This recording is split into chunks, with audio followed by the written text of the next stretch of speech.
Tengan todos ustedes muy buenas tardes. Sean todas y todos bienvenidos a este evento organizado por Wildlife Conservation Society, WCS, el Centro de Investigación y Tecnología del Agua de la Universidad UTEC y la ONG Derecho, Ambiente y Recursos Naturales, DAR. El objetivo de este tercer y último webinar de la serie hacia un enfoque sostenible para el desarrollo de la Amazonía es dialogar sobre cómo las diversas ramas de la ciencia y el buen manejo de información pueden contribuir a que la planificación e implementación de proyectos de infraestructura sean sostenibles. Mi nombre es Walter Herz y tengo el agrado de moderar este tercer webinar. Agradecemos a los panelistas que el día de hoy nos acompañan y al público también que se ha hecho presente, se está haciendo presente para compartir la información y las ideas que vamos a socializar en este evento. Algunas indicaciones para el buen desarrollo de la reunión. Vamos a tener 3 exposiciones ordenadamente. Para garantizar el orden de estas presentaciones, por favor, los micrófonos y cámaras de todos los participantes que están inhabilitados. Cada panelista va a tener una presentación inicial de 10 minutos relacionada a la temática respectiva del día de hoy. Y luego vamos a tener una ronda de preguntas del público. Vamos a acumular, vamos a agregar las preguntas de acuerdo a los ponentes. Y los ponentes responderán en bloque el conjunto de preguntas que tengan a bien ustedes realizar. Los invitamos a que estas preguntas las puedan dirigir a los panelistas a través de la opción de preguntas y respuestas que se encuentran en la barra inferior.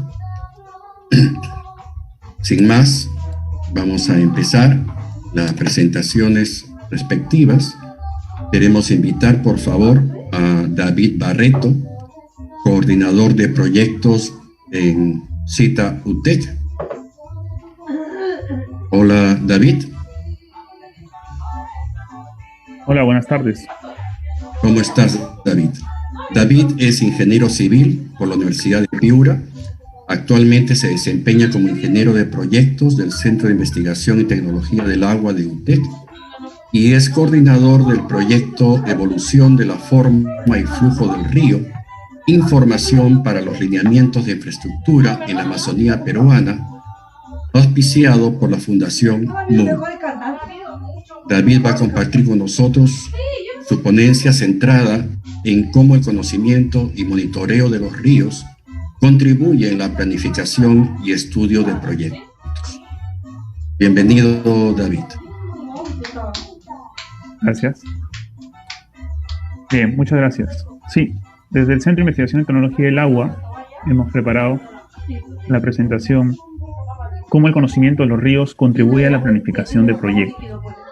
Nosotros estudiamos los ríos amazónicos y en esta cuenca tan amplia de más de 6 millones de kilómetros cuadrados, lleno de ríos, esta red hidrográfica tan amplia, se tienen programados muchos proyectos de infraestructura, ¿no?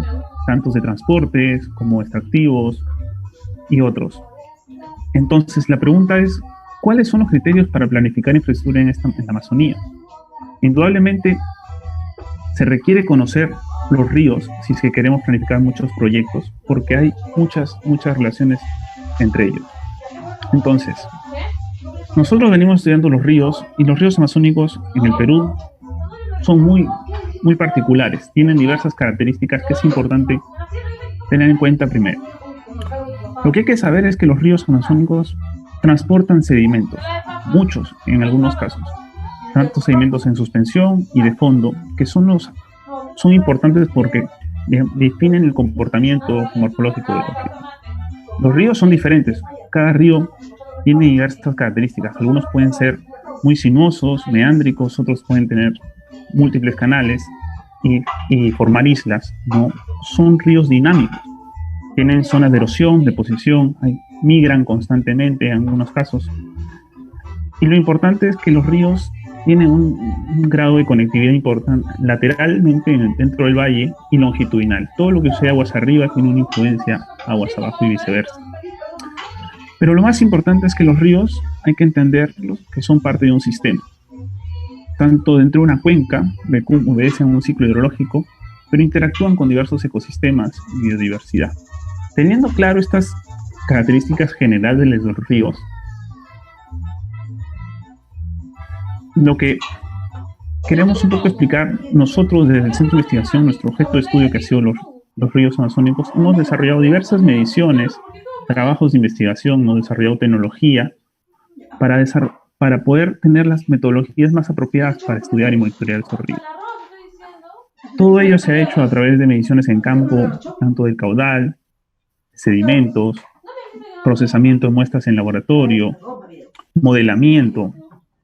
Pero todo ello ¿para qué? No queremos que este conocimiento y esta información solamente quede como parte del lado de la ciencia. Consideramos que existe una necesidad de desarrollar un ciclo virtuoso en el cual la ciencia, a través de la incidencia, pueda contribuir a la planificación. Es decir, a través de la transferencia de conocimiento, poder, fortalecer capacidades, generar educación, articulación con diversos actores, y esto se materialice finalmente en publicaciones que puedan servir como insumos para la planificación. Pero todo este conocimiento de la parte física de los ríos también tiene cierta relación con otras disciplinas, ¿no? Para poder tener una visión integral, cómo esto se puede traducir posteriormente en políticas públicas para actualizar ciertas normativas, mejorar algunos planes y próximos estudios que se puedan desarrollar en proyectos de infraestructura, ¿no? Entonces, para poder llegar a este ciclo virtuoso, es importante tener en cuenta cada una de estas fases. Ahora, si vamos al Perú, ¿por qué es importante entender los ríos amazónicos para la planificación? Hay proyectos como la hidrovía amazónica, que se desarrolla a lo largo de estos ríos, los puertos, para temas de hidroeléctricas, hay temas de inundación, que hay que estudiar, monitorear los ríos por temas de inundación, como en Iquitos, hay procesos de erosión que pueden poner en riesgo ciertas zonas, hay temas de ordenamiento territorial claves. También recordemos que los ríos, muchos ríos peruanos, digamos, son limítrofes, son fronteras dinámicas, entonces es importante tener en cuenta esto en los estudios. Y finalmente hay zonas, si desarrollamos zonas en ecosistemas frágiles, digamos, zonas de alta biodiversidad, donde debemos evaluar qué impactos pueden generarse. Vamos a ver rápidamente algunos de estos ejemplos. Ahora, si sumamos que en la población en la Amazonía se ubica principalmente en las zonas ribereñas, entonces hay que poder traducir todo este conocimiento en acción.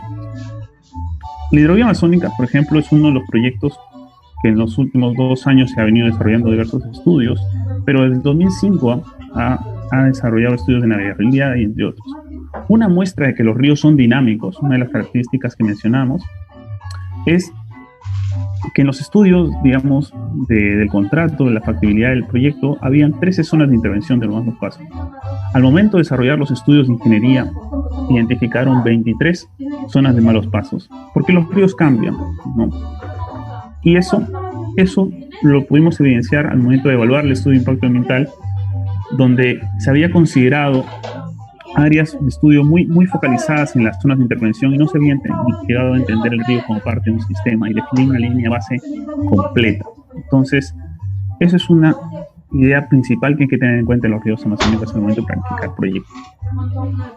Hemos enviado algunas de las observaciones que encontramos y muchas de las instituciones coincidieron con las observaciones que nosotros alcanzamos. Por ejemplo, el tema de la importancia de los sedimentos de fondo para conocer la dinámica de los ríos, evaluar los periodos de análisis de los modelos numéricos para diversos escenarios, considerar el área de estudio que les mostramos, considerar el tema de las áreas de vertimiento, cómo esto puede afectar en los malos pasos o en las zonas de intervención, y así diversos criterios que finalmente lo que a nosotros lo consideramos valioso es que hemos referenciado nuestras publicaciones como una metodología de línea base geomorfológica que se puede utilizar de referencia para caracterizar los ríos amazónicos. Otro de los ejemplos es el puerto Pucallpa, donde el río Cayali es muy dinámico, ha cambiado mucho en el tiempo. Entonces, al momento de definir la ubicación, las características de un puerto, debemos conocer cómo los ríos se comportan, para ver en qué lugar es más apropiado y qué tipo de infraestructura se debe proyectar. Lo mismo pasa con centros poblados ubicados en las zonas ribereñas de estos ríos, donde por la dinámica propia de los ríos migran, cambian, y puede ser que en ciertas curvas se produzca un corte. Y estos cortes pueden dejar aislado a un centro poblado, como ha pasado ya en Santa Cruz, dejándolo aislado, o como está por pasar en Progreso, en Huellaga. Entonces, la necesidad de monitoreo y el análisis multitemporal es importante para la planificación de proyectos, porque puede pasar que un pueblo quede aislado y en vez de proyectar ahí una zona de embarcadero, habría que pensar más bien en cómo tratar las aguas residuales, porque puede generar contaminación en esa cocha que pueda dejar. Bien, otro ejemplo son los proyectos hidroeléctricos, donde en el Marañón se tiene proyectado más de 20 proyectos hidroeléctricos, pero curiosamente no se mide sedimentos, ¿no? Y el monitoreo es muy limitado en diversas zonas, pero no se desarrolla toda una línea integral de toda la parte alta del río Marañón. Y justamente eso lo estamos tratando de desarrollar desde CITA. La importancia de evaluar impactos acumulativos, cómo estos proyectos pueden afectar aguas abajo. Y creemos que se necesitan no solamente estudios de impacto ambiental puntual, proyecto por proyecto, sino necesitamos quizá estudios con visión de cuenca, evaluación estratégica, para ver cuál es la mejor disposición y alternativa. Se conoce quizá un caudal ecológico, pero ¿cuál es el caudal geomorfológico que garantiza que no haya cambios considerables? Entonces, a través de la generación y transmisión de conocimiento, nosotros desde el centro hemos aportado y hemos lanzado este año 2 portales de información, Ríos Danzantes, donde se encuentra toda la información que hemos desarrollado parte del proyecto. Hemos lanzado historias del río y estamos por lanzar MapView, que es un portal de monitoreo de ríos de montaña. Asimismo, hemos tenido 2 boletines de publicación y estamos por publicar el manual de buenas prácticas de monitoreo y estudio de ríos amazónicos. Con el tema de fortalecimiento de capacidades, hemos desarrollado más de 24 talleres, conferencias con más de 2.000 participantes. Organizamos en marzo el Congreso Nacional del Agua y hemos tenido diversos diálogos con actores locales y nacionales. Y ahora, ¿cómo traducir esto en incidencia en políticas públicas? Todas las recomendaciones técnicas de diversos proyectos hemos hecho llegar al MTC, por ejemplo, los términos de observaciones de los términos de referencia de estudio de impacto ambiental, con temas de con énfasis en transporte de sedimentos de fluviomorfología, el tema del TDR de sedimentos, también del estudio que está haciendo, hemos enviado nuestras recomendaciones, y así también con el MINEM, para los términos de referencia de estudio de impacto ambiental de centrales hidroeléctricas. Tal es así como le mencionamos, que en el estudio de impacto ambiental, en las observaciones, nos citaron como referencia de metodología para la caracterización de los ríos. Actualmente formamos parte también del Comité Técnico de Normalización de Hidrografía y Navegación. Estamos junto con CEINAF y otras instituciones, o INACAL, vamos a publicar 2 normas técnicas de hidrografía. Una de ellas justamente es para los estudios hidrofluviales. Articulamos con diversas organizaciones. Estamos en el espacio de gobernanza, en el grupo impulsor de la Academia para el Cambio Nacional sobre el Cambio Climático, la Comisión Nacional sobre el Cambio Climático, y cómo todo este conocimiento de la parte física se puede relacionar con otras disciplinas. Quizá más adelante, quizá como parte del panel, se pueda discutir. Hemos tenido reuniones técnicas con diversos actores, instituciones técnicas. Por ejemplo, esta foto es con OSILTRAN, que estuvimos explicando las metodologías que desarrollamos en los ríos amazónicos. Finalmente, como dijimos al inicio, este ciclo virtuoso debería repetirse para todo tipo de infraestructura y contribuir a un planeamiento integrado a escala local, regional y nacional. Debemos, a través de la ciencia, generar evidencia científica y poder cerrar estas brechas de información que existen, sobre todo en la Amazonía, ¿no? Desarrollar capacidades técnicas, redes de monitoreo continuo, que no sean por cierto periodo, sino de forma continua, establecer sistemas eficientes. Y un gran aporte podría ser una plataforma de información integrada, porque tenemos información pero está dispersa. Esto poder contribuir en el planeamiento y gestión, incorporar evaluación ambiental estratégica en los proyectos, en los programas, como es el caso de las centrales hidroeléctricas que les comentaba, la planificación estratégica con enfoque territorial en cuencas, Y finalmente esto poderse llevar a cabo a través de la implementación, aprovechando los espacios de gobernanza y participación, compilando todas las mejores prácticas y lecciones aprendidas, formular protocolos y planes de intervención, contar con un presupuesto para acciones de monitoreo integrado y evaluar qué arreglos institucionales son necesarios para fortalecer los marcos normativos, ¿no? Entonces, nosotros desde la academia consideramos que este círculo debe ser continuo y con todo el conocimiento poder transferirlo y esto pueda ser una herramienta útil para tomadores de decisión en el momento de planificación de los proyectos y implementación de monitoreo. Muchas gracias. Como parte de CITA tenemos las redes sociales, que ahí están toda la información más a detalle, todas las metodologías y los portales web, y acá está el grupo de trabajo que forma parte. Muchas gracias, David. Mil disculpas al comenzar la reunión. Algún duende no me permitió tener el micro, la cámara prendida. Ahora sí lo estoy. Lo que David nos acaba de exponer es muy importante. Fundamentalmente la tesis central es que la academia tiene que estar a servicio de la planificación, de la política pública, de las capacidades de los actores para poder tener una visión mucho más certera de la capacidad de uso y de aprovechamiento de los ríos para distintos fines. Creo que eso es lo más importante, y la predisposición de su proyecto y de su institución para que esta información y esta investigación quede abierta y quede al servicio de los actores públicos y privados, tal como ellos lo vienen haciendo a través de diferentes espacios y mecanismos, portales, boletines, eventos, documentos, diálogos directos, tanto a nivel público como a nivel de organizaciones civiles.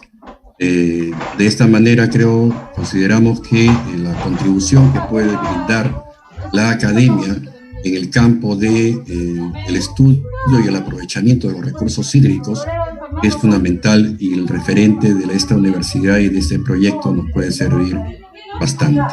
Muchas gracias, David.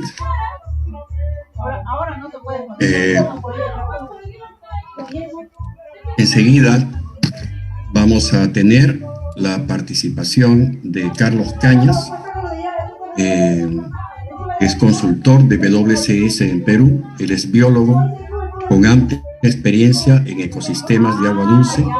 Sus estudios de investigación han buscado entender las relaciones entre la ecología de peces migratorios y las características ambientales de las cuencas hidrográficas en la Amazonía peruana. También ha promovido el desarrollo de capacidades con autoridades públicas, comunidades ribereñas, grupos de pescadores sobre biodiversidad y migración de peces, así como enfoque de cuenca en el manejo de las pesquerías amazónicas y la importancia de la conectividad hidrológica en la productividad de los ecosistemas fluviales. Actualmente viene colaborando con WCS como consultor asociado. Carlos, en ese sentido, va a enfocar su intervención en el rol de la información ecológica para el desarrollo de los proyectos de infraestructura en ecosistemas acuáticos amazónicos. Bienvenido, Carlos. Muchas gracias, Walter. Vamos a colocar la presentación. Listo. Buenas tardes con todos y muchas gracias por la invitación a los organizadores.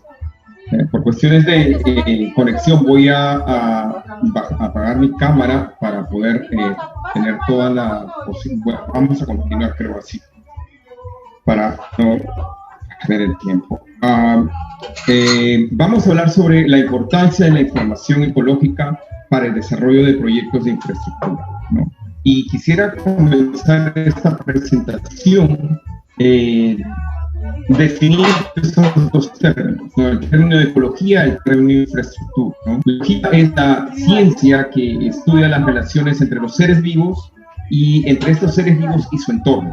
Básicamente estudia los ecosistemas, cómo estos funcionan. Un ecosistema puede ser un lago, puede ser una laguna, una orilla acuosa o un parche de bosque montano.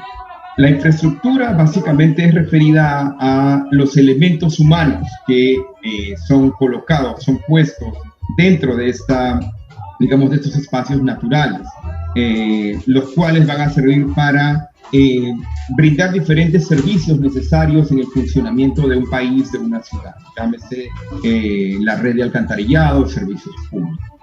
Pero hasta el momento la historia nos dice que la relación entre ecología e infraestructura por lo general ha habido en grandes transformaciones. Básicamente han habido alteraciones drásticas de la estructura de los hábitats y también de su funcionamiento. En la imagen de la derecha, con el círculo rojo, es el río Guayaga, en donde 17 kilómetros de un flujo constante en la zona de Chaclla ahora se han convertido en un gran reservorio.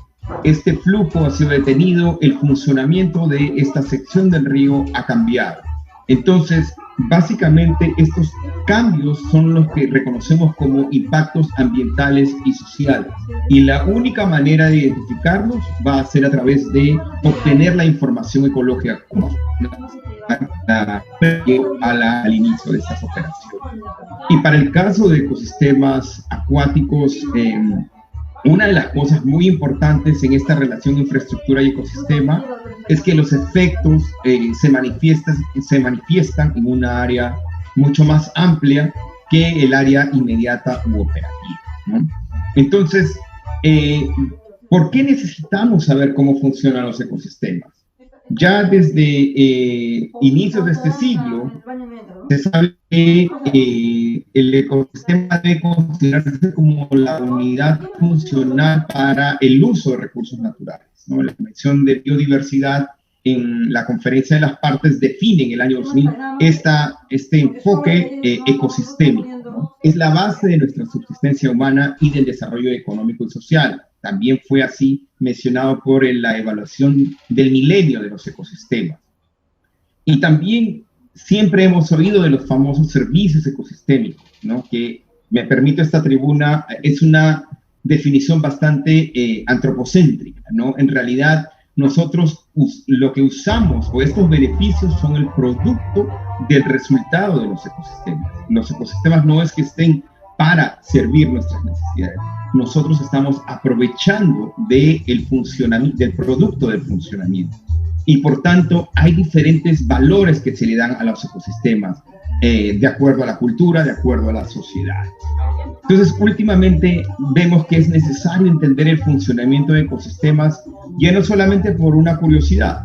Hay una necesidad de adecuar nuestros procesos productivos a los límites, a la capacidad ambiental del espacio que vamos a utilizar. Para el caso de estudios de impacto ambiental, la información ecológica facilita el punto de partida, el estado, la condición, cómo encontramos un lugar. A partir de allí se puede identificar, se pueden medir impactos ambientales que ocasionen estos proyectos de infraestructura. Por tanto, también esta información es fundamental para desarrollar programas de monitoreo, ¿no? Al entender cómo funciona un ecosistema, puedo saber qué elementos debo monitorear y por cuánto tiempo y en qué fases mis operaciones van a afectar tal o cual elemento. Y también, según sea el caso, esta información sirve para aplicar la jerarquía de mitigación en los estudios de impacto ambiental. Una de las cosas que es importante y quisiera que se lleven el mensaje en esta presentación o en este webinar es que también los ecosistemas tienen diferentes apreciaciones.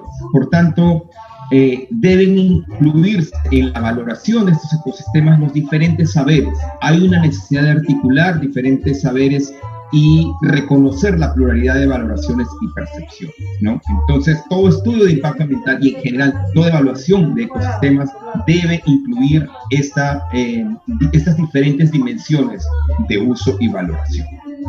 ¿Y cuánto conocemos de esta información ecológica en el Perú? Creo que la mayoría de todos en la sala entendemos que somos un país megadiverso. Eso ya nos da una gran responsabilidad en términos de entender cómo funcionan nuestros ecosistemas. Esta megadiversidad es gracias a esta compleja geografía que tenemos, que nos da una diversidad de ecosistemas. Y ustedes pueden apreciar algunas métricas, números. Siempre estamos dentro de los primeros en biodiversidad.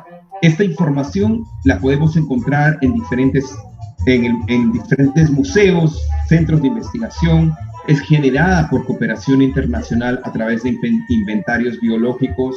Los podemos encontrar también en listas anotadas de especies.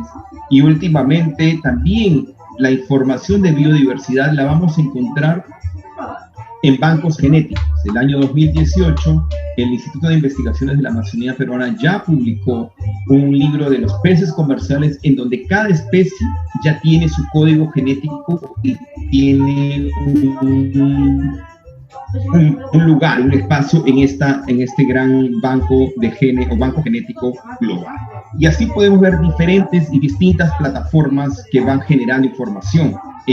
Lo interesante, o digamos la característica, es que esta información está dispersa. Creo que David también lo mencionó. Está disponible en publicaciones en diferentes revistas científicas, como ya mencioné, en diferentes inventarios.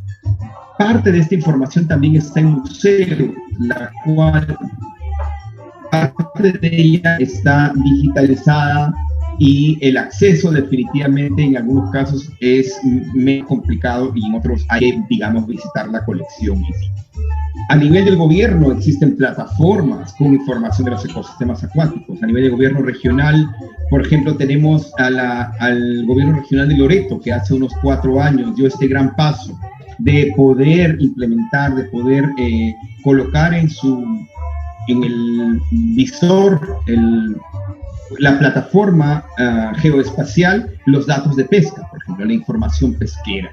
Tenemos al CENAMI, ¿no? El CENAMI nos está dando información siempre sobre las condiciones meteorológicas. Últimamente, o ya en los últimos, creo yo, 10 años, información hidrológica, también necesaria en este momento para cuando queremos hacer uso de diferentes ecosistemas acuáticos por proyectos de infraestructura. Entonces, toda esta información ya empezó a ser mostrada, digamos, en mapas. El SINIA, el Sistema Nacional de Información Ambiental, ya en el 2018 nos muestra el Mapa Nacional de Ecosistemas. Y aquí también llamar, en primer lugar, mencionar que si bien esto es un gran paso a nivel de ecosistemas terrestres, los ecosistemas acuáticos todavía siguen siendo invisibilizados un poco a nivel, digamos, de este tipo de información. Definitivamente el motivo es porque la información de biodiversidad ha sido desarrollada más a nivel de ambientes terrestres. Pero ya se están dando pasos, ya se ha presentado un mapa de humedales, todavía con categorías bastante generales, pero creo yo que ya están caminando hacia un inventario de humedales en el país. Entonces hay una necesidad de que dentro de esta información ecológica se dé mayor espacio a los ambientes acuáticos, ambientes de agua. ¿Y qué información es la que necesitamos mostrar o conocer de los ambientes acuáticos? En primer lugar, todo ambiente acuático es afectado o tiene un régimen hidrológico, ¿no? Es la principal condicionante de su estructura funcional. ¿Qué quiere decir esto? Cada año, debido a que estamos en una zona tropical, los ecosistemas de agua dulce se reconfiguran y la biota acuática, la flora y fauna están adaptadas a estos cambios. Pueden ver en las imágenes superior de izquierda e inferior derecha momentos de vaciante y creciente. Ese color verde a lo largo de, digamos, el río Amazonas se convierte en blanco, ese es bosque inundado.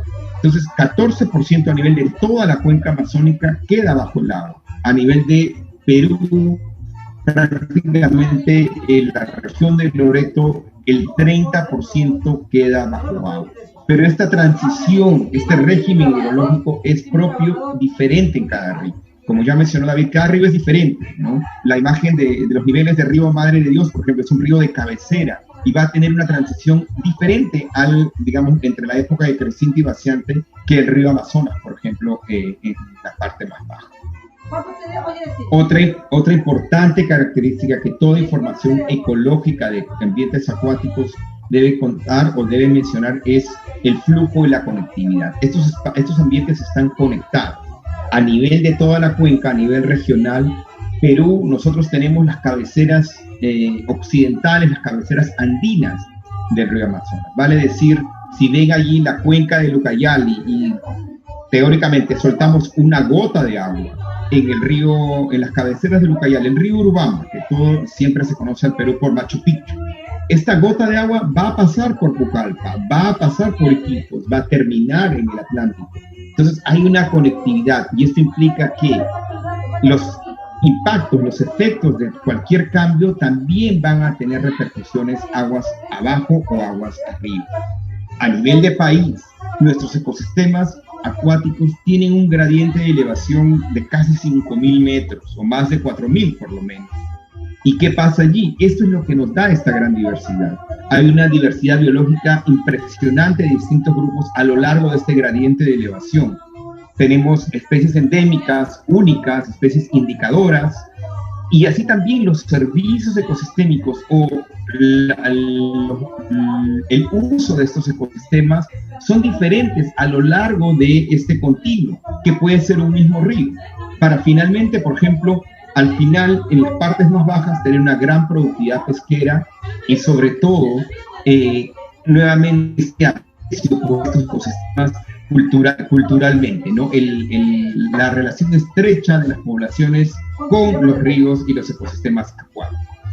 Finalmente, mencionar que la información ecológica sobre los ecosistemas acuáticos debe empezar a desarrollarse o debe entenderse ya no solo a escala de proyectos. Hay una necesidad de generar este conocimiento para la planificación del territorio. Y cómo aproximar, muy probablemente a través de unidades espaciales, unidades de cuenca, que nos permitan entender elementos de conservación y a la vez elementos productivos que podemos usar. Y así de esta manera poder hacer el mejor uso, la mejor gestión de recursos naturales en cada una de estas unidades. Y finalmente, y muy parecido a lo que menciona David, definitivamente establecer y mantener sitios de monitoreo de las condiciones de ecosistemas acuáticos, ¿no? Una propuesta puede ser incluir un esfuerzo con las áreas naturales protegidas que tienen una presencia permanente en lugares remotos. Definitivamente, este esfuerzo tiene que ser en el tiempo, porque esta información tiene que mantenerse siempre actualizada, pues hay que identificar los diferentes patrones hidrológicos, diferentes características de los ambientes acuáticos y sobre todo monitorear la biodiversidad. Muchas gracias.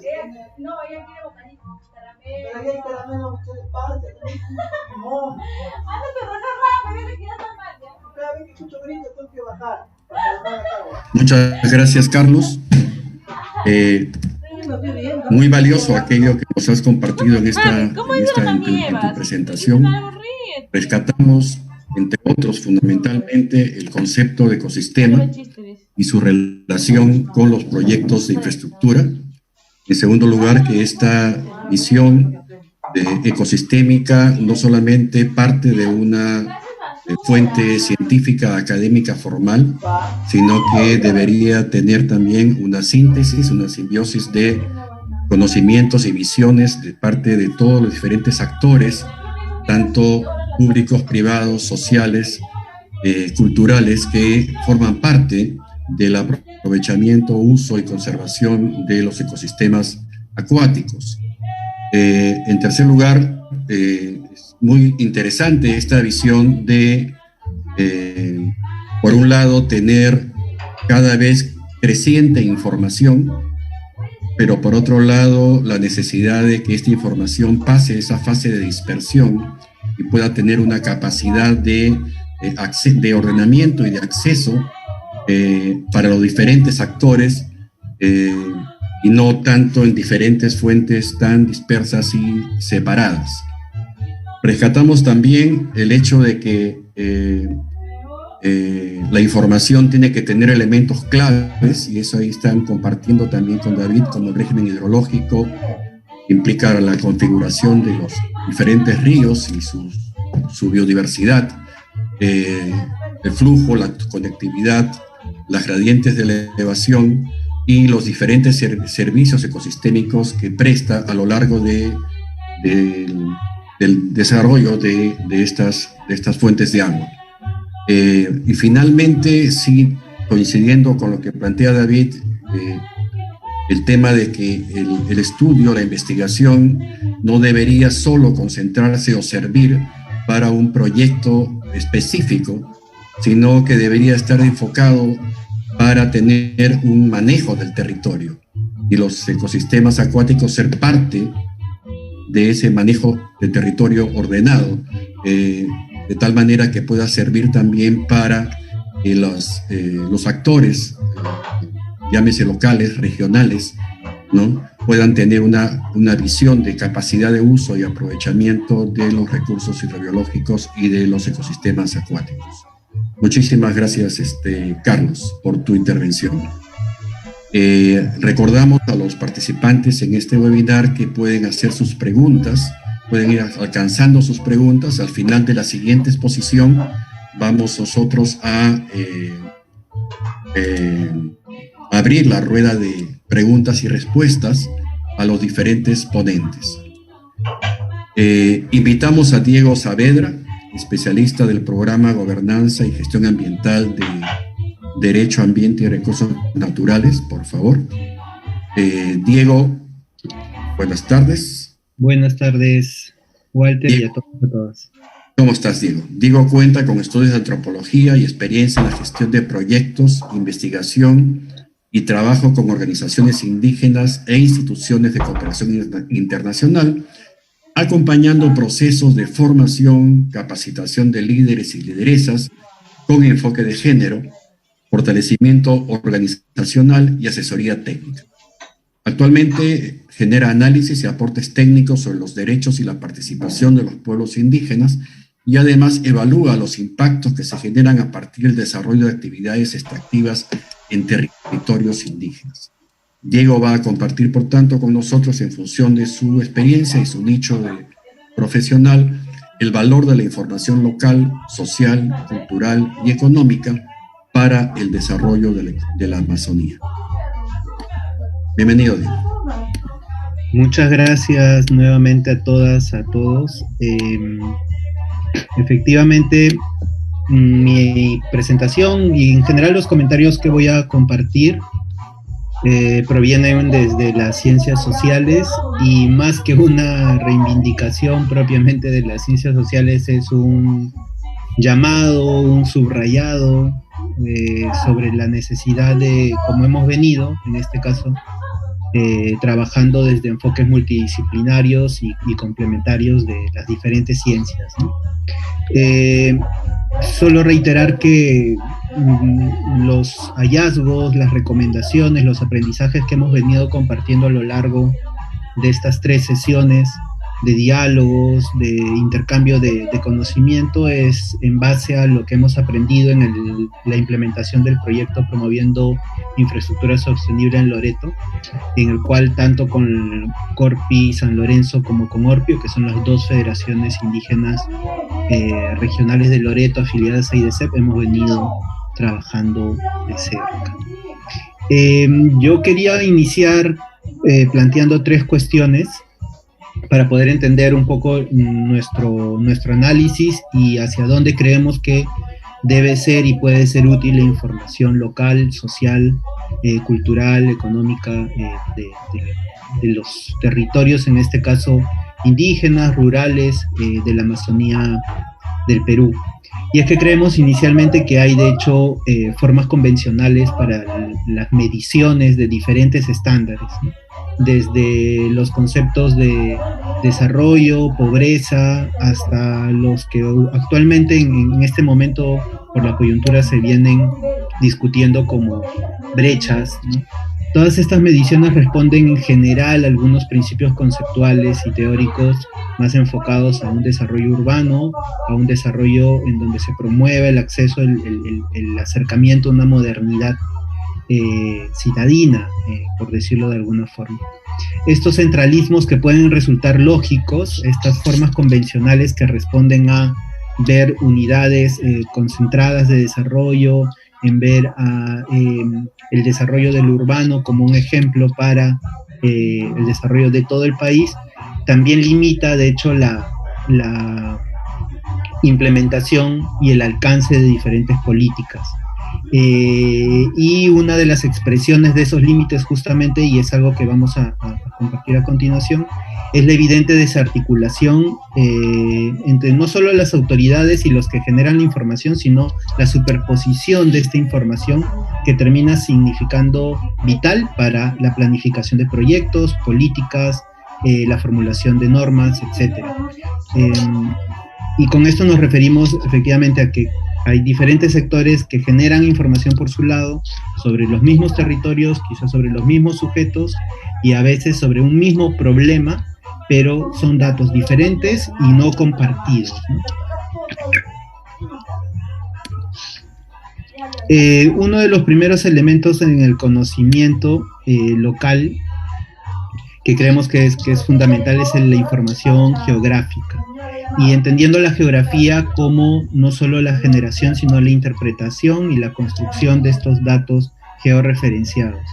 De hecho, creemos que es fundamental conocer el territorio, pero conocer sobre todo los valores, las dimensiones en relación a su conectividad, a sus distancias, a los costos que implican esta y a las diferentes dinámicas que se expresan en esta construcción de información geográfica. En este sentido, por ejemplo, para el caso amazónico, el entender que el principal medio de transporte son los ríos, también implica entender las múltiples formas en que se entienden las cuencas, ¿no? La conectividad a partir de los ríos principales, los tributarios, las cuencas y subcuencas, son elementos fundamentales para entender la disposición del territorio, dónde se ubican las poblaciones, pero también para entender cómo se conceptualizan los posibles impactos o beneficios de una política o un proyecto. Otro elemento importante de la información local nos parece que es definitivamente la información intercultural. Es decir, y esto va para el caso específico de pueblos indígenas, pero también para las diferentes formas en que se construye la identidad y la cultura a partir de nuestro entorno. Entonces, de hecho, es fundamental que se pueda conocer, que se pueda actualizar la información sobre las diferentes identidades que se expresan en términos culturales en un territorio, entender que estas múltiples identidades también tienen en muchos casos diferentes formas de entender el entorno, los seres, la vida, el tiempo, el espacio, y que estas finalmente configuran diferentes visiones de lo que puede ser el futuro o lo que entendemos como desarrollo. Entonces allí, en el hecho de recoger, construir información local, nos parece fundamental entender esta relación que existe entre los pueblos y su entorno, entre los pueblos locales, ribereños o de selva alta, con el bosque, con los ríos, con los espíritus que en él habitan, ¿no? Más allá de la exotización como dimensiones válidas y legítimas que tienen y deben de ser respetadas en la posible construcción o la alternativa de construcción de un futuro mejor para estas poblaciones. También creemos, y esto es importante y también revela la necesidad de seguir discutiendo, ¿no? El hecho de que las relaciones de género no deben de ser algo accesorio, sino un elemento fundamental de análisis y de construcción de información a la hora de recoger información local que sirva para la elaboración de políticas y también herramientas de planificación. Y en ese sentido, el análisis de las relaciones y los roles de género en las zonas rurales, no solo desde la identidad de la sexualidad, sino de los múltiples roles que también las mujeres juegan en estos espacios, es fundamental. El impacto diferenciado que se conceptualiza o se entiende y expresa a partir de estos múltiples roles también nos parece clave a la hora de que la información se convierta en decisión, a la hora de que la información se convierta en mecanismos de toma de decisiones. También creemos que es fundamental pensar una planificación, pero desde la lógica de los beneficios. Pensar la información local para el uso de una planificación que se concentre en los beneficios que a los que pueden acceder las poblaciones locales, y en ese sentido, la identificación de estas necesidades, teniendo en cuenta servicios, la calidad de los servicios, la adecuación a sus condiciones del entorno y las propias visiones de desarrollo que hemos mencionado anteriormente, nos parecen fundamentales. Es algo que necesitamos cambiar en términos metodológicos y políticos las formas en que se identifican estas necesidades a nivel local. Asimismo, creemos que ya queda en evidencia con la experiencia que hemos desarrollado de trabajo con las dos federaciones en la región, y es que la dimensión de atención para servicios o para derechos en muchos casos queda en el aire porque no viene acompañada de incentivos productivos, económicos que sostengan no solo los servicios, sino una dinámica alrededor de ellos. En ese sentido, identificar particularidades del mercado, el intercambio, las relaciones productivas que existen y condiciones de estas en las zonas rurales, en los territorios de los pueblos indígenas, es fundamental para el éxito, creemos, de iniciativas de políticas y de programas o proyectos de planificación en el caso de proyectos de infraestructura. Finalmente, planteamos dos grupos de recomendaciones a partir de la información que durante casi 1 año y medio hemos podido recoger, construir y también validar con las organizaciones indígenas regionales y con participación de federaciones locales. En el caso de las recomendaciones metodológicas, creemos que, y apostamos por un análisis e integración de datos multidisciplinarios. Es evidente que dentro de la información compartida por David, por Carlos en sus presentaciones, el reto permanente es cómo estas informaciones se hacen útiles y se convierten en políticas, pero a su vez cómo estas se integran, ¿no? Y cómo terminan siendo útiles para diferentes procesos de planificación o de generación de políticas. Es decir, no solo para pensar la infraestructura física o no solo para pensar una norma en particular, sino la implementación misma, por ejemplo, de procesos de participación ciudadana o de la implementación del derecho a la consulta previa, en donde no solamente el enfoque legal o social o cultural es importante, sino la información de las ciencias también, de la ingeniería, de la biología, termina o puede terminar marcando un punto clave en la calidad de los procesos de implementación de derechos. También apostamos y estamos generando una propuesta a ser publicada de metodologías interculturales que se adecúen a las condiciones locales, que puedan tener la flexibilidad necesaria para poder recoger estas expectativas, pero también relacionarlas y vincularlas a las condiciones en las que se encuentran, ¿no? No solo recogiendo expectativas pensando en la ciudad con estas lógicas más centralistas, sino recogiendo y construyendo expectativas sobre las condiciones productivas, como señalábamos, de conectividad en las que se habita. También es importante incluir en estos procesos metodológicos las etapas de validación de esta información. Y ahí hay desafíos muy grandes, ¿no? De hecho, uno de los desafíos que el Estado permanentemente enfrenta y que se evidencia aún las debilidades es en el hecho de poder transmitir la información sobre sus iniciativas, sus propuestas, sus políticas, y con menos capacidad aún poder tener indicadores que evalúen si las poblaciones locales están entendiendo lo suficiente de esta información compartida. Entonces, el desafío pedagógico y de comprensión en procesos de diálogo es también un tema a atender, un tema que debe ser incluido en las metodologías. Y finalmente, la promoción de la transparencia y el acceso a la información como un elemento transversal que permita en diferentes etapas diseño de los proyectos y del diseño de políticas de planificación puedan permitir que la gente participe de manera más eficiente. Y ahí reiteramos el mensaje de la necesidad de el acceso también a esta información científica con contenido o con adecuación intercultural. Y finalmente, las recomendaciones en términos de planificación.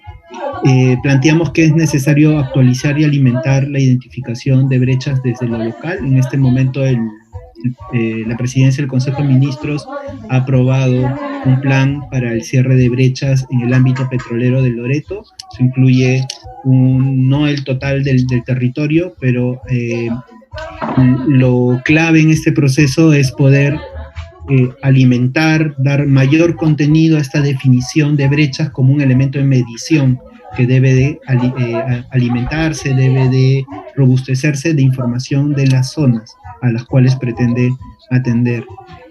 Aportar en los lineamientos, creemos que esta información de hecho social debe de aportar en los lineamientos para los estudios de preinversión y específicamente para las líneas de base social, reconociendo, y eso me parece que son datos que, por ejemplo, en el proceso de acompañamiento o de seguimiento del proyecto Hidrovía Amazónica hemos también vuelto a evidenciar, y es que la rigurosidad a la hora de elaborar instrumentos de gestión como el estudio de impacto ambiental, específicamente en la línea de base social, termina en desbalance si uno compara las líneas de base biológica, ¿no? o física. Y en ese sentido alimentarlo no solo con la cantidad de personas que habitan, etcétera, no con su definición cultural, sino con las formas en que se relacionan, también es importante. Creemos que esta información social debe de verse reflejada y aportar en la elaboración de planes de desarrollo concertado, planes viales regionales, y creemos que de hecho el uso riguroso, el uso también flexible de alguna forma a la hora de construir la información social puede luchar o puede permitir ir contra la instrumentalización de esta información en etapas de planificación o promoción de proyectos. Y nos referimos que cuando no se conoce, no se tiene información actualizada de las zonas, cuando se tiene un dato desde una autoridad sobre la cantidad de población de un lugar y desde otra autoridad una cantidad diferente, contradicciones de este tipo, lo que promueven es que se resuelvan conflictos, tensiones o procesos de negociación ofreciendo proyectos, ofreciendo actividades de intervención sin medir, sin evaluar necesariamente la utilidad o los beneficios que estas puedan alcanzar. Entonces, el buen uso, la rigurosidad en la información social, creemos que puede reducir esta posibilidad de instrumentalización. Y finalmente, creemos que aún hay un camino por recorrer en seguir potenciando y promoviendo que los planes de vida, que son instrumentos de gestión local, generalmente de los pueblos indígenas, puedan realmente cambiar políticas e incluirse en las políticas de forma mucho más eficiente para medir sus alcances. Eso sería. Muchas gracias.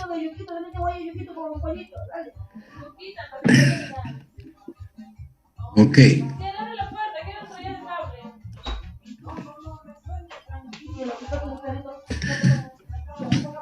Muchas gracias. Tal vez solamente para retomar algunas ideas centrales, lo que destaca en la exposición de nuestro colega fundamentalmente es la necesidad de tener una visión, una construcción intercultural de la información como base para las decisiones públicas y también para los proyectos diversos. Implica reconocer las múltiples identidades, las diferentes visiones del espacio, de la vida y del desarrollo, que no necesariamente compatibilizan con una visión urbana o de gran urbe, o con una visión idéntica a la de la sociedad nacional en el caso de los pueblos indígenas y pueblos ribereños de la Amazonía peruana, a partir fundamentalmente de la experiencia que ha tenido dar con las organizaciones indígenas en Loreto. En segundo lugar, destaca también la necesidad de que se haga explícito y se le dé la prioridad que debe el enfoque de género en términos de las relaciones que deben ser identificadas, en términos de sexualidad, roles, impactos diferenciados, ¿sí? para que pueda haber también una mayor eficacia en las políticas y proyectos que se puedan decidir e implementar. El concepto de planificación en este caso se enriquece con una propuesta que va desde, que debería incluir una visión desde los beneficios para las poblaciones locales en términos de servicios, de proyectos, de derechos, pero también acompañado con incentivos productivos económicos y con un nexos beneficiosos con el mercado para que puedan estimularse también en el desarrollo de estos diferentes proyectos. Plantea también la necesidad de que, sumando a lo que ya han expuesto los anteriores ponentes, este estudio, esta investigación, esta información, no solamente sea integral desde el punto de vista científico, sino también multidisciplinaria, que pueda ser una base, una línea base aplicable, utilizable para diferentes tipos de decisiones, no solamente técnicas, no solamente políticas, sino también sociales y también inclusive para que los planes de vida de las poblaciones locales puedan tener capacidad de implementación y viabilidad. Fundamentalmente eso y las recomendaciones que han planteado también en términos de la validación de la información y de tener, como ellos están desarrollando, ojalá lo puedan compartir pronto, una propuesta de metodología intercultural o metodologías interculturales para trabajar esta información adecuadamente a cada una de las condiciones locales. Hasta allí es lo que tenemos básicamente de lo trabajado, de lo expuesto por Diego. Muchísimas gracias, Diego, por tu presentación. Queremos invitar a los tres ponentes, a Diego, a David y a Carlos, que puedan quedarse en pantalla también, porque luego de estas tres presentaciones nos interesaría desde la mesa, para poder dar una base, para poder dar un marco adecuado a las diferentes preguntas que ya se están organizando para ser devueltas. Quisiéramos hacer una pregunta común a los tres ponentes desde su experiencia y desde su campo profesional, y es cuál es el estado y la disponibilidad de información necesaria para los proyectos de infraestructura que ocurren en la Amazonía. A partir de su experiencia institucional y profesional, ¿cómo perciben ustedes este nivel de avance o este nivel de restricción, en todo caso, dependiendo de cómo lo consideren, hablando de la disponibilidad de información para este tipo de proyectos de infraestructura en la Amazonía peruana? Manteniendo un poco el orden, vamos a continuar igual. Invitamos primeramente a David, que pueda compartirnos su respuesta a esta inquietud. Bien, bueno, sí, información existe. Diversas instituciones cuentan con información para proyectos. Por ejemplo, el ANA cuenta con información de calidad de agua y disponibilidad hídrica. CENAMI cuenta con información hidrológica, ¿no? Niveles, caudales, hidrometeorológica, cuenta con información de temperatura, precipitaciones. El IGP cuenta con un repositorio de investigaciones sobre sedimentos. El Servicio de Hidrografía y Navegación cuenta con información cartográfica, cartas de navegación, señalización náutica.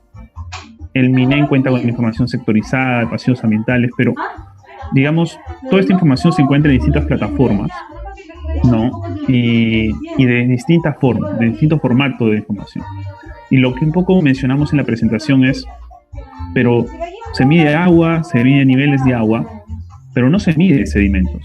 No se mide los sedimentos fluviales, ni tampoco la calidad de los sedimentos fluviales. O sea, se mide cuando va a hacer un proyecto, pero no es una información de monitoreo continuo, ¿no? Entonces, allí es un punto de mejora, ¿no? Contar con información de sedimentos y la información que ya se tiene, creo, ¿cuál es el plan a futuro? ¿Se va a ampliar la red de monitoreo de información? ¿Cuál es la propuesta? ¿Cuál sería? ¿En qué puntos nos falta contar con información? Entonces, ¿cómo podríamos crecer y fortalecer esta información? Yo creo que ese es uno de los grandes retos y desafíos, como lo hemos mencionado antes. Muchas gracias, David. Carlos, por favor.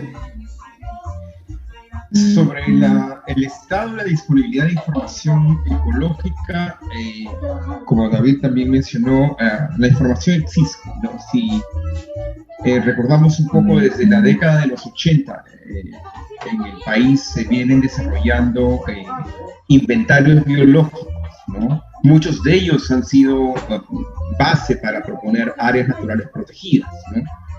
Y nuevamente, y me permito insistir, siempre enfocado a la biodiversidad terrestre, ¿no? Por tanto, es muy probable que también haya una necesidad de promover con un poco mayor, promover un poco más estos mayores inventarios biológicos de información de biodiversidad de los ecosistemas acuáticos, basados básicamente en cuencas o tributarios, ¿no? Otra de las, digamos, condiciones es que tenemos una geografía es un reto, digamos, tenemos todavía muchas zonas remotas por ser visitadas, ¿no? Entonces, eso también digamos, pone cierta condición a cuánto conocemos de cada rincón del país, ¿no?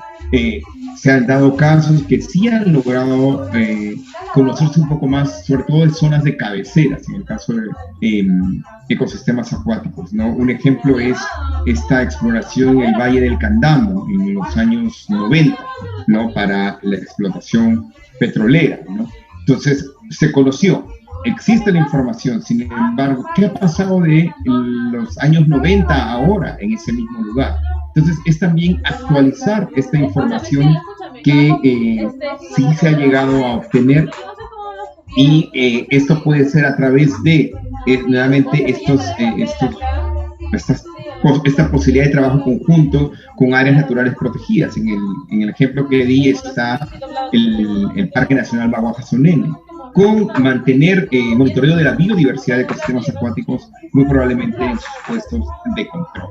La disponibilidad de esta información, muy variada, sobre todo en diferentes formatos, la gran mayoría es resultado de investigaciones específicas, tesis de grado, investigaciones para realizar tesis de biólogos, pero también están en colecciones científicas, ¿no? La información de la biodiversidad. Como mencioné en la presentación, parte de esta información todavía no está digitalizada. Por tanto, definitivamente necesitamos que estos registros puedan tener mayor acceso a través de, digamos, de las redes y la información. Gracias, Carlos. Diego, por favor.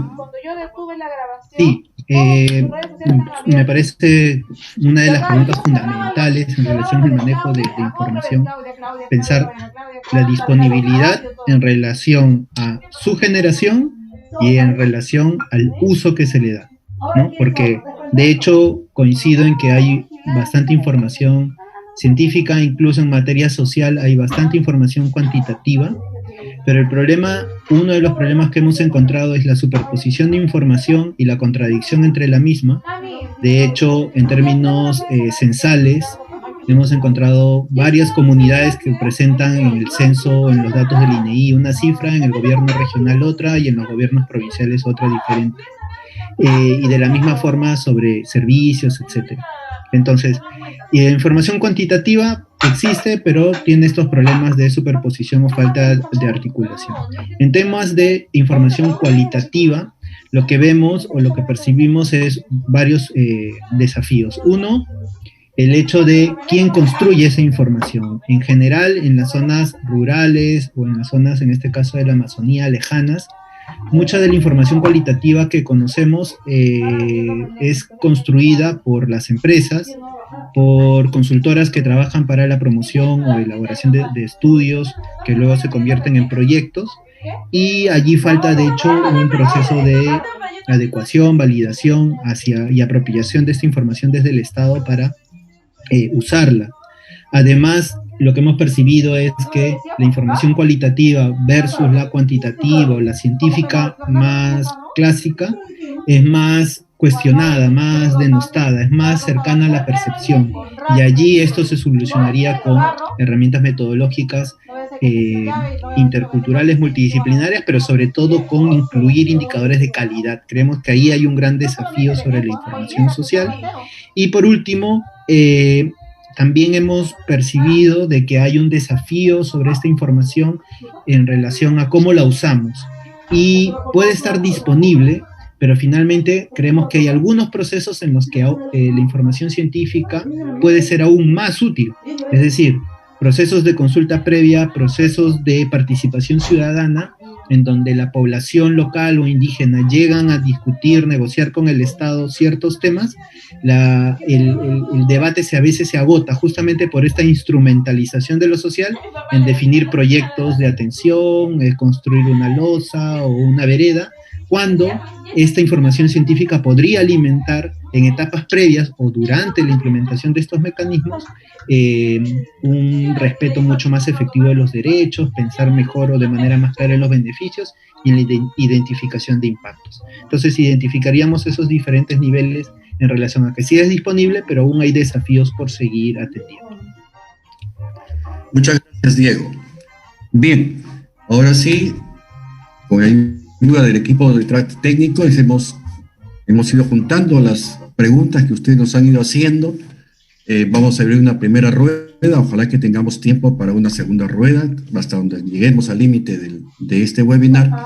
Y la dinámica es que vamos a presentarle las preguntas a cada ponente que ustedes han tenido a bien hacer en bloque, lo van a responder en bloque, uno por uno.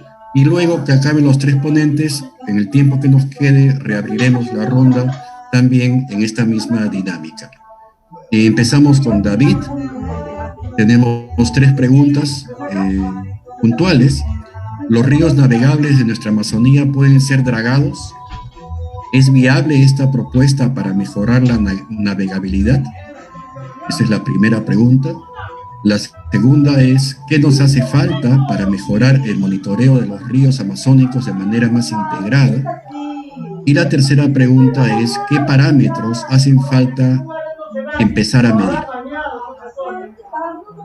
David. Sí. Bien, esa es una buena pregunta. Si es viable mejorar los ríos, digamos, dragando o no dragando. Yo creo que antes de, y como lo hemos dicho en la presentación, antes de pensar en dragar y cuánto dragar, lo recomendable es entender los ríos, saber cómo se comportan, cuáles son las características, tener la línea base completa, conocer sus diversos parámetros, sus métricas, y a partir de ahí poder, con todo ese historial de información, monitoreo, poder desarrollar modelos que permitan evaluar los diversos escenarios, ¿no? ¿Qué pasa si drago acá? ¿Qué efecto puede tener? ¿Hacia dónde va a generar una deposición de los sedimentos o no? Eso hay que demostrarlo a través de qué impactos pueda generar. Por ejemplo, en un puerto puntual, en una zona de acceso a un puerto donde se requiere para que pase cierta embarcación, a lo mejor sí es necesario dragar.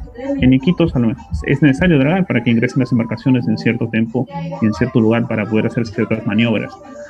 Pero, digamos, en el curso del río habría que evaluar cuánto es la cantidad más apropiada si es que se quiere dragar. Pero antes de pensar en dragar, repito, hay que entender por los ríos. No contamos en el Perú, por ejemplo, una clasificación de los ríos navegables. Sabemos que el Marañón es un río navegable, pero no tenemos una clasificación diciendo de este tramo es navegable con estas características, de este tramo es navegable con estas otras características. No se tiene una navegabilidad. El CEINAC, por ejemplo, sabe qué tal río, con qué frecuencia, cada 4 años hace un monitoreo y un levantamiento de información, pero no se tiene un mapa donde digamos de tal tramo, tal río es navegable para estas características y durante este periodo, ¿no? Hay ríos que ofrecen navegabilidad por gran parte del año, hay otros que durante vaciante, digamos, no es imposible pasar, pero hay otras hidrovías en otras partes del mundo donde no buscan garantizar una navegabilidad 100%, porque no es viable. Entonces lo plantean al 90% o a 240 días del año para buscar adaptarse a las condiciones naturales. Y primero, buscar adaptarnos a la conservación natural. Y luego evaluar puntualmente si es que en ciertas zonas es viable dragar o no, en función a los efectos, a los modelos, evaluando los impactos que pueda darse. Y siempre con un constante monitoreo. Yo creo que ese es uno de los primeros temas.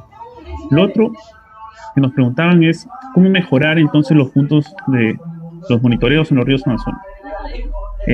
Siempre que queremos hacer proyectos, escuchamos, se quiere avanzar de forma veloz, ¿no?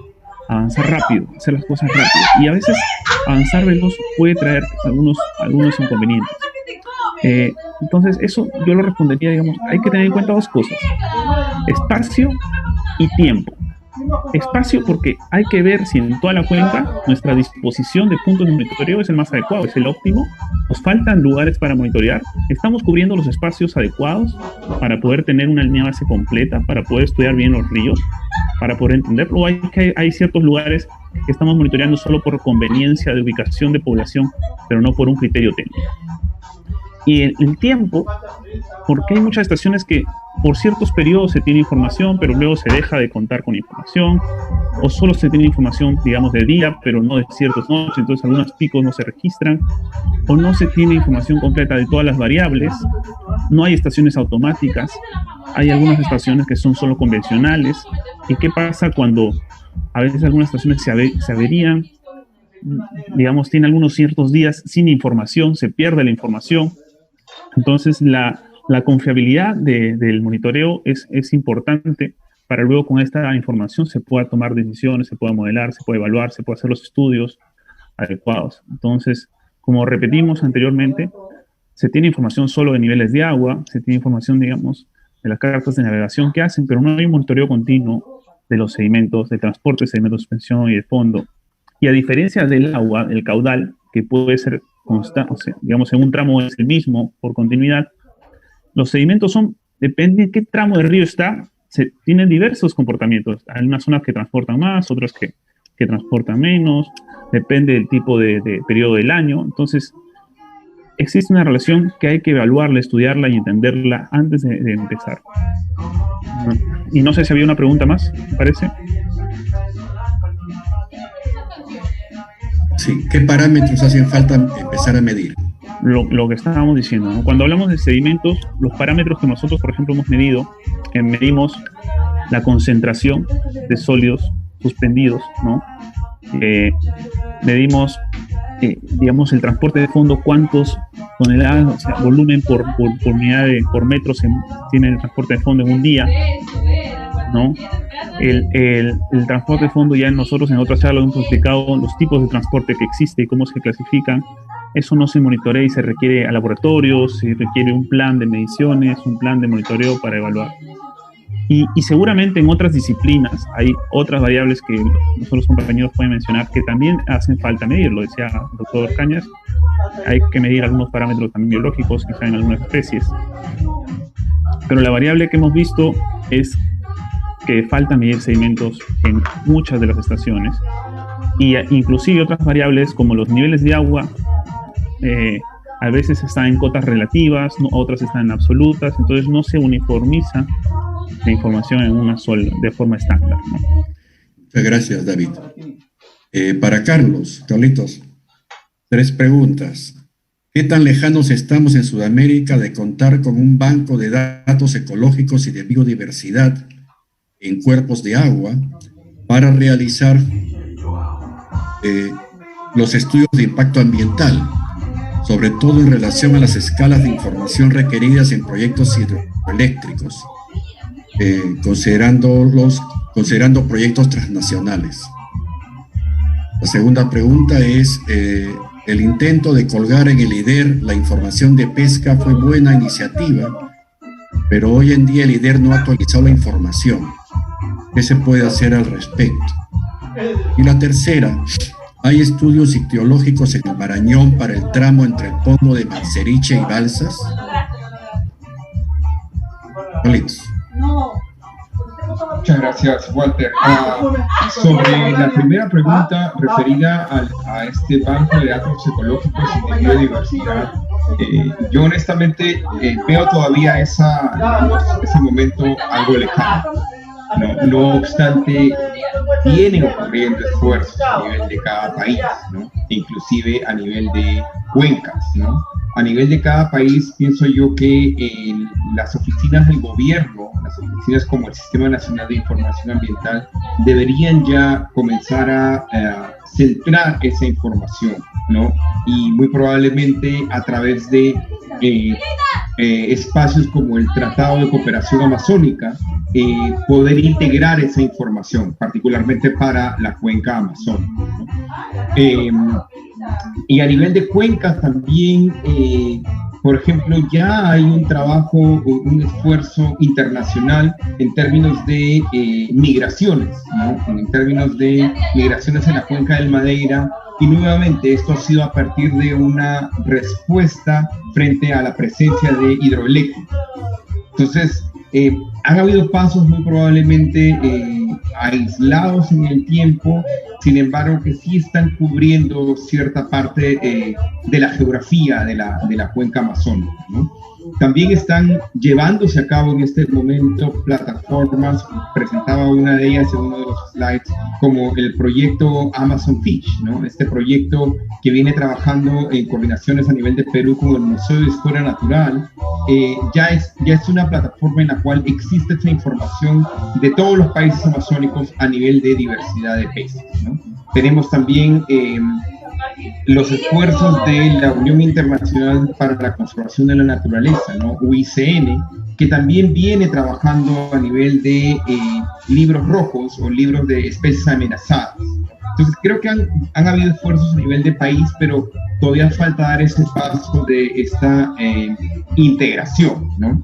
Sobre la segunda pregunta, sí, definitivamente el mantener estas plataformas geoespaciales es un esfuerzo constante, es un esfuerzo de largo plazo que está fundamentado en cuanto a el gobierno nacional o los gobiernos regionales, cuánta importancia le dan a mantener esta información. Nuevamente, siempre estamos en el momento de un proyecto de infraestructura queriendo generar la información. Sin embargo, si los gobiernos pudieran mantener estas plataformas, ¿no? Si las acciones de el recojo de la información, que digamos en el caso de pesca, DIREPRO ya lo viene haciendo, y esta conexión de la Dirección Regional de la Producción con la información pesquera, mantenerla con la INER en el tiempo, definitivamente es necesaria, y es debido a la importancia que el gobierno le da de mantener esa información. Nuevamente, esta información tiene que estar siendo generada o mantenida actualizada en el tiempo. No podemos empezar o querer generarla en el momento de, digamos, de cada proyecto de infraestructura, formar parte de esta planificación. Y la tercera pregunta me parece que era sobre inventarios ictiológicos, ¿no? Han habido a nivel de Saramiriza algunos estudios sobre la diversidad de peces, sobre las pesquerías, con estas propuestas de proyectos de hidroeléctricas, ¿no? Yo recuerdo también a nivel de migraciones de peces, se han hecho registros de, por ejemplo, una especie muy conocida en Amazonía, el boquichico, que sube hasta balsas. Hay registros de los puntos más altos digamos, de las migraciones. Pero nuevamente, estas evaluaciones han sido muy específicas, muy por inventarios o por curiosidad científica, como decíamos hace un momento. Entonces, creo yo que sí es importante tratar de promover esos espacios, información para cubrir esos espacios, esos vacíos de información sobre diversidad ictiológica. Han habido muy específicas, pero definitivamente esa información tiene que ser actualizada. Muchas gracias, Carlos. Y Diego, para ti también hay 3 preguntas iniciales. La primera es: ¿qué tipo de infraestructura debería promover el Estado para mejorar la conectividad entre centros poblados dispersos en la Amazonía? La segunda pregunta es: ¿hasta qué punto la descentralización ha logrado resultados en los territorios del país? Bueno, esa está poniendo bastante sobre tu hombro. Y la tercera es: MINAM reconoció que no hay ninguna experiencia concreta de estudios ambientales estratégicos más allá de algunos interesantes ejercicios. Resulta claro que esa responsabilidad no puede caer en el titular de un proyecto determinado. ¿Cómo avanzar en la aplicación de esta herramienta? Perfecto, muchas gracias por las preguntas. Sí, a ver. ¿Qué tipo de infraestructura? Nosotros estamos, claro, haciendo el seguimiento y el análisis del proceso que ha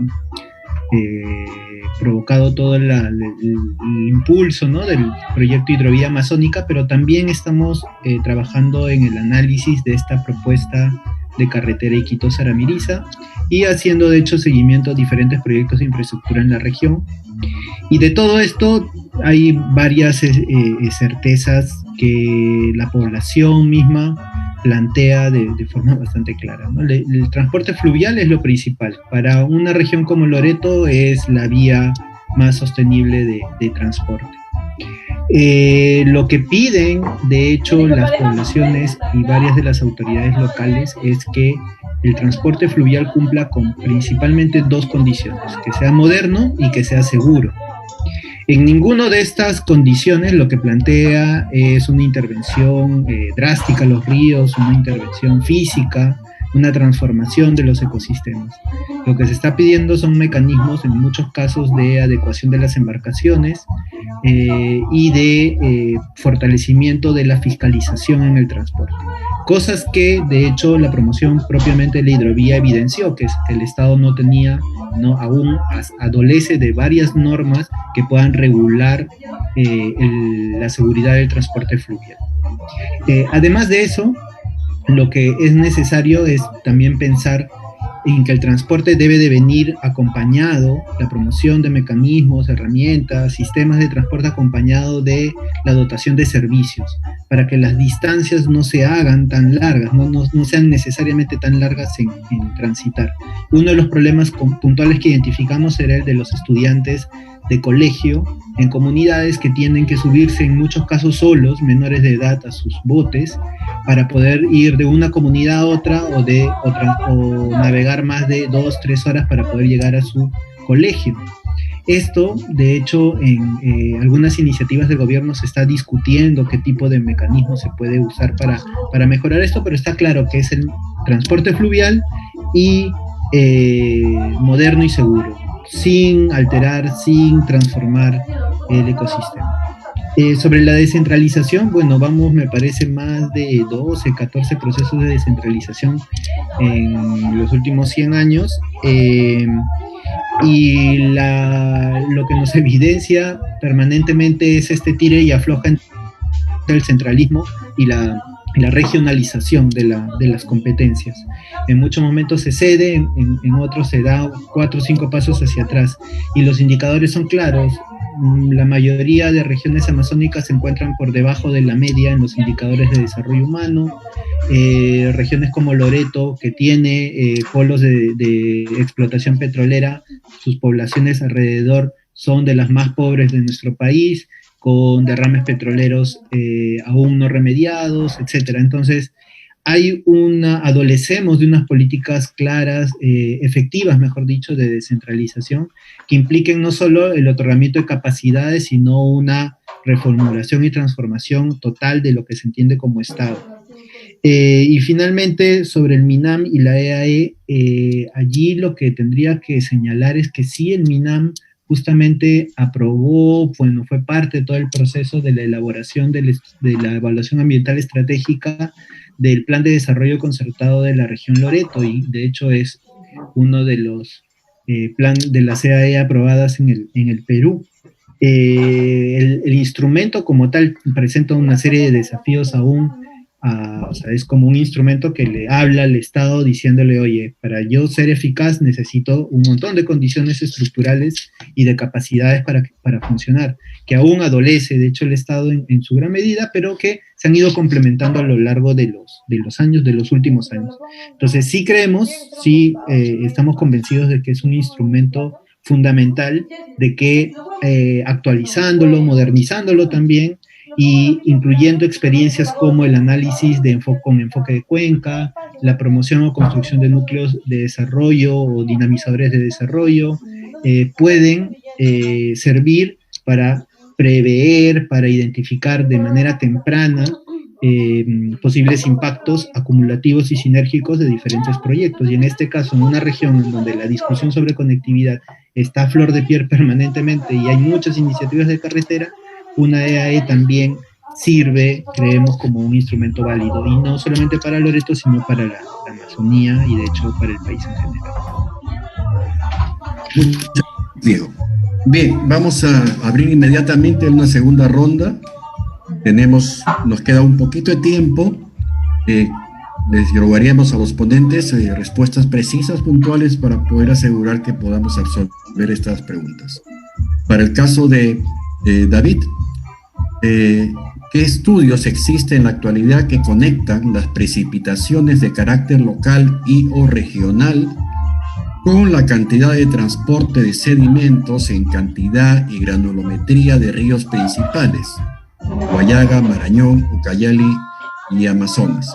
Y una segunda preguntita chiquita de respuesta también, por favor: ¿cómo mejorar el acercamiento de la academia a los organismos encargados de la planificación de infraestructura en el país? David, por favor. Bien. Sí, existen estudios. O sea, el monitoreo, quizá uno de los mayores monitoreos que se tiene son justamente las lluvias, las precipitaciones en diversas cuencas, ¿no? Pero la relación muchas veces no se hace, ¿no? ¿Cómo relacionar estas grandes con los efectos que puede traer en la erosión del suelo, ¿no?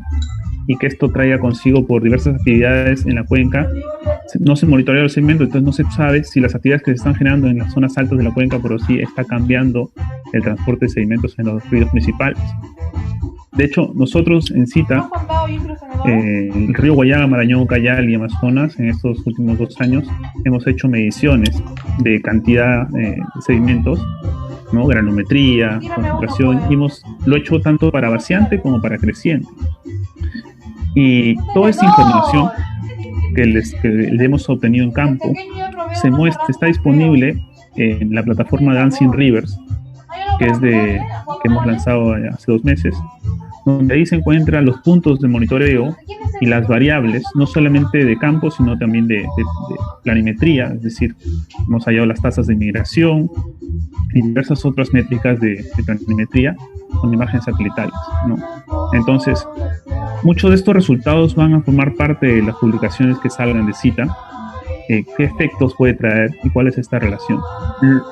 Lo que pasa siempre es que cuando empieza la temporada de lluvias es justamente donde se da la mayor cantidad de arrastre de transporte de sedimentos, justamente en creciente, ¿no? Pero hay que profundizar, hay que utilizar toda la información si se requiere. Por eso lo que planteamos es que se requiere tener un plan de monitoreo, ¿no? ¿Y cuál es si se tiene un plan maestro de monitoreo donde se logre integrar esta información que generen diversos actores, ¿no? Por ejemplo, las comunidades indígenas pueden formar parte. WCS hace poco siempre ha sostenido este tema de ciencia ciudadana. A lo mejor se puede capacitar a ciertos pobladores locales y ciertos parámetros podrían ser medidos con las poblaciones, ¿no? A través de vigilancia y monitoreo comunitario con ellos. Por lo tanto, tener un portal de información, que un ejemplo es Dancing Rivers, puede reducir el tiempo, va a optimizar temas de presupuesto y va a fortalecer capacidades. Y esto será útil para diversas autoridades, ¿no?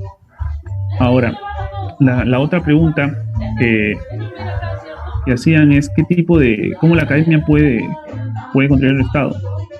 De hecho, nosotros contamos con convenios con algunas de estas instituciones, como con CENAMI, con la Marina, con CEINAF, con CONIDA, y estamos trabajando con ellos para ver en qué colaboraciones conjuntas podríamos hacer para utilizar toda la información que se tiene y definir qué productos, qué acercamientos podríamos encontrar, qué conclusiones a través no solo de publicaciones, sino ya, como hemos explicado en la presentación, con CEINAF estamos publicando 2 normas técnicas con INACAL, en las cuales una de ellas es los requerimientos que debe contar de un estudio hidrofluvial, cuáles son su contenido, qué estudio debe hacer, cada cuánto tiene que, y todos los criterios técnicos que deben realizarse. Entonces, sí se puede lograr este vínculo, esta articulación, Sin embargo, es algo que necesitamos un seguimiento, ¿no? No es algo que se logre de la noche a la mañana, es algo continuo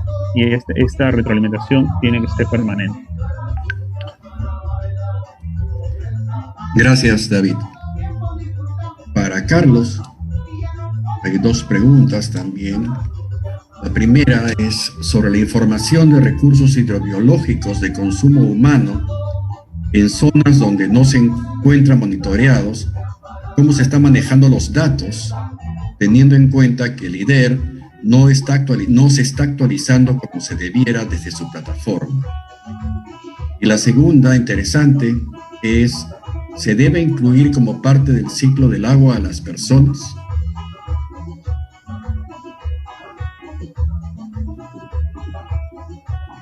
Ok, muchas gracias por las preguntas. En el primer caso, sobre los recursos hidrobiológicos de lugares donde no hay el monitoreo, ¿no? Para empezar, esta información que se genera es a partir de la Dirección Regional de la Producción, que tiene la responsabilidad de monitorear la pesca, en este caso, en las capitales de provincia. Esto es, toda la información pesquera llega a ciudades como San Lorenzo, Requena, Iquitos, Nauta, y es procesada, es recogida. Pues es la manera como está implementado este sistema de recojo de información. Definitivamente no es el ideal si pensamos un poco en que la pesca es una actividad muy dispersa, ¿no? Tenemos muchos tributarios, tenemos muchas cuencas, como las que menciona en la pregunta, en donde definitivamente o no llega al puerto o simplemente es comercializada localmente a nivel de una ciudad ribereña o consumida. Definitivamente este es un buen punto que en mi opinión permite cuestionar un poco la manera como se está recogiendo esta información, ¿no? Es aquí donde viene el tema de necesitamos mirar a la Amazonía por cuencas y necesitamos que haya una participación activa de la ciudadanía, ¿no? No implica que los gobiernos regionales van a permitir que las comunidades o diferentes poblaciones ribereñas utilicen las diferentes cuencas de la manera como ellos lo quieran hacer. Lo que quiero decir es que ellos deberían permitir entregar esa información básicamente hacia los tomadores del recojo, a los que recogen la información. Vale decir, necesitamos que se logre ampliar el espectro del recojo de información, y la participación ciudadana, creemos, ahí tiene un gran papel, y es allí donde es que vamos a poder cubrir gran parte o la mayor parte del territorio con respecto al conocimiento de los recursos hidrobiológicos. Con respecto a la segunda pregunta, yo esto lo entendería como cuál es nuestra huella hídrica, ¿no? ¿Cuál es cuánto uso de agua hacemos en nuestra vida diaria, ¿no? O cuánto digamos, en el consumo de productos que hacemos, incluimos en nuestro día a día actividades que hacen mucho uso del agua, poco uso del agua. Definitivamente tenemos un rol fundamental en términos de cuánta agua retorna, digamos, desde la precipitación hacia el continente, o cuánta agua se está usando desde el continente y que debería retornar dentro de este ciclo del agua.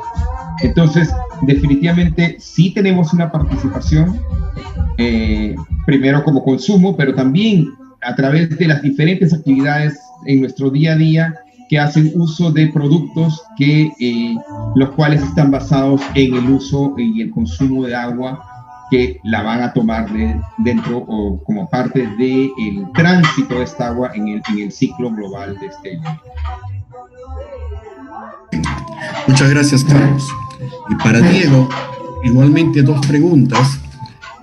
La primera: ¿qué límites existen en el uso de información local para los instrumentos de planificación y gestión ambiental? Y la segunda: ¿qué tan viable es para usted la idea de dragar los ríos amazónicos para mejorar la navegabilidad de estos. Tal vez me permita una licencia, pidiendo permiso a los participantes y al ponente. Tal vez esa pregunta yo quisiera extenderla un poco en términos de cuál es la percepción y también el nivel de experiencia, de sabiduría local de las comunidades y organizaciones con las cuales han trabajado ustedes acerca de este tema. Diego, por favor. Perfecto, muchas gracias. A ver, sobre los límites, básicamente muchos de los instrumentos de planificación se construyen con la información generada por la ENAO, por las encuestas nacional de hogares, que son instrumentos que, como sabemos, no llegan necesariamente a todas las familias, a todos los territorios. De hecho, el INEI mismo no puede llegar y no tiene capacidad. Entonces, en términos de información social, cuantitativa, no contamos con información completa, son grandes datos, porcentajes, que son los que proporciona esta institución. La información de las autoridades locales y regionales no alimenta directamente estas herramientas de planificación, y lo que se encuentra básicamente en los documentos son, como digo, grandes o gruesos porcentajes. Entonces, otro de los problemas, como señalamos, para las políticas o herramientas de planificación es que en las etapas que se podría incluir participación o se podría incluir un trabajo de campo, lo que se llega a hacer máximo es conversar con algunas autoridades. Lo que se logra son interlocuciones limitadas, ¿no?, con algunos actores, pero no se logra llegar propiamente a los territorios. Y con esto, obviamente, no estamos pidiendo de que se vacíe y camine cada una de las comunidades nativas, porque de hecho eso, más allá de que debería ser una tarea del Estado, para una herramienta de planificación probablemente tiempos, costos y etcétera sean limitantes, pero lo que sí se pediría son muestras representativas, actualizadas, que se maneje una sola información entre diferentes sectores, y eso es lo que aún no tenemos. Sobre si es viable la idea de dragar. La hidrovía amazónica como proceso nos ha presentado, porque es ya un proceso, un hito incluso en términos técnicos y políticos para los pueblos de la Amazonía, nos ha presentado, de un lado, información cultural sobre cómo se entienden, cómo se relacionan los pueblos locales con el río, y también nos ha expresado de manera bastante clara el conocimiento que estos tienen sobre el comportamiento de los ríos. Y recordamos desde los primeros talleres informativos, desde incluso el proceso de consulta previa del 2015, que los pueblos ya señalaban que si bien se podían identificar 13, 14 o 15 puntos para dragar, estos iban a cambiar. El conocimiento que ellos tienen de los ríos es que ese comportamiento del fondo se va moviendo, se va trasladando conforme pasa el tiempo, y que esto se puede deber a condiciones evidentemente físicas, pero también una condición de su cosmovisión, de sus creencias, de su relación con sus espíritus. Entonces, en estos años ellos han podido confirmar incluso algo que también la ciencia ha evidenciado, y es que estos malos pasos se mueven, y que luego el estudio de impacto ambiental que presentó la empresa volvió a confirmar que no eran 13, sino eran mucho más de 13 malos pasos, y que ya no estaban en los lugares de los puntos georreferenciados inicialmente, sino en otro lado. Entonces, a lo que llegamos nuevamente es que si queremos mejorar el transporte fluvial, no puede seguir siendo como es, con embarcaciones inseguras, sin fiscalización en los ríos, siendo tierra de nadie.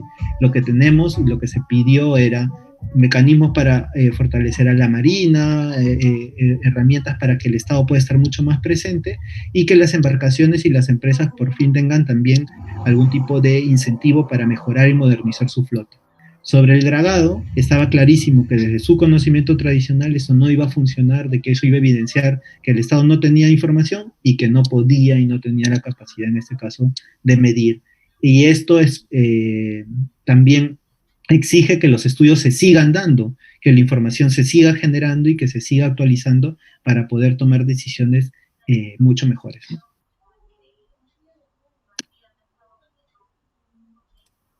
Muchas gracias, Diego. Con esto estamos cerrando el programa básico de este webinar. Creo que si rescatando básicamente 2 o 3 tesis del común de las presentaciones: la importancia vital de la información y el monitoreo como base para proyectos, políticas públicas y decisiones de desarrollo, es fundamental. En segundo lugar, que esta información y este monitoreo tiene que ser de carácter científico, multidisciplinario e intercultural, relacionado también con la sabiduría y con la experiencia de las poblaciones partícipes de estos ecosistemas acuáticos.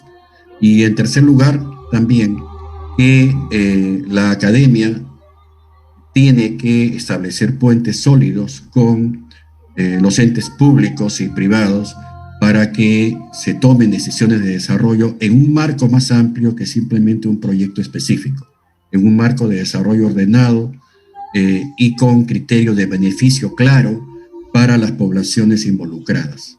Creo que por allí va un poco lo planteado. Hay un buen paquete de déficits, pero también hay pistas, caminos, hay trochas que se han abierto que ojalá puedan continuar desarrollándose tanto por parte de la academia como también por parte de las ONGs e instituciones involucradas en esta apuesta. Queremos agradecer gratamente a David Barreto, coordinador de proyectos en CITA UTEC, a Carlos Cañas, consultor de WCS, y a Diego, apellido se fue, a Diego también de Derecho Ambiente y Recursos Naturales por la calidad de sus intervenciones y también por haber centrado los temas claves con relación al objeto de este webinar. Queremos, para culminar, a nombre de Wildlife Conservation Society, WCS, el Centro de Investigación y Tecnología del Agua de la UTEC y Derecho Ambiente y Recursos Naturales, agradecer tanto a los ponentes como a toda la audiencia que se ha dado cita en esta hora y media, casi 2 horas de reunión, y esperamos que hayamos podido sacar el máximo provecho a este tercer y último webinar de la serie hacia un enfoque sostenible para el desarrollo de la Amazonía, dialogando acerca de las diferentes ramas de la ciencia y el buen manejo de la información para el desarrollo amazónico. Hasta acá llegamos. Muchísimas gracias.